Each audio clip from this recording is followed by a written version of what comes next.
1849, Hyacinthe Molinard a créé une petite affaire de distillation de roses, de jasmin, de fleurs locales.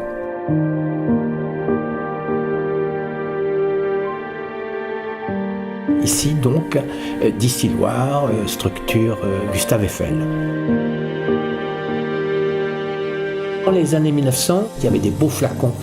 Et Molinard a beaucoup travaillé avec la cristallerie Baccarat, avec René Lalique. Le parfumeur de l'époque devait créer un nouveau parfum et il a créé Amanita. Ça devient un succès. Ça a été le début du tremplin de Molinard. À partir de Albert Sittler, ça a été la même famille, la même philosophie, la même idée de parfum.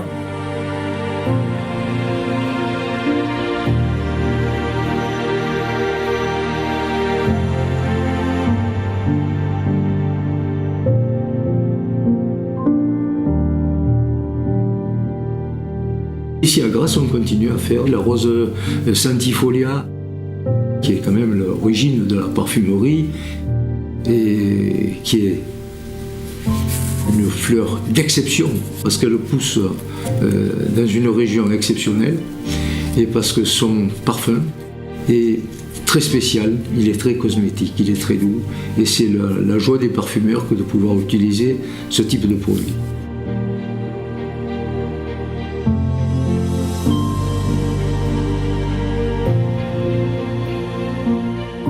Ensuite, elle est ramassée et traitée avec beaucoup de soin.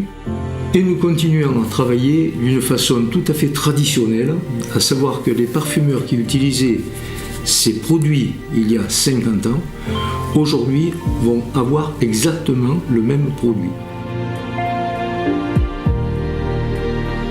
On essaie de garder, disons, la tradition et la qualité du produit jusqu'au bout.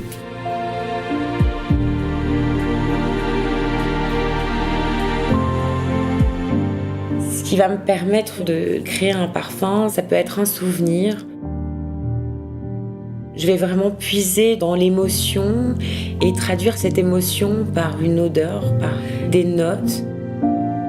C'est un voyage, une alchimie, c'est justement mettre en contradiction des matières complètement opposées.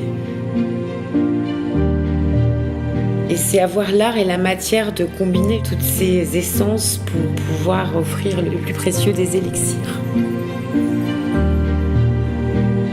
2014, vraiment, il y a eu cette volonté de rendre un hommage à Molinard en créant la collection privée. 5 parfums pour 5 générations, où on reprend tous les symboles de Molinard, c'est-à-dire le violet, qui est vraiment la couleur de la marque, le cuivre qui rappelle les alambics.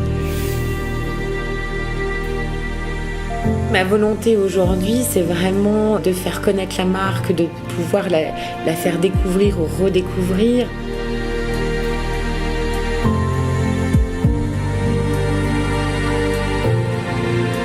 Ce qui est important, c'est pouvoir se remettre en question, se réinventer chaque jour. Et c'est autant d'atouts qui rendent la maison Molinard unique au monde.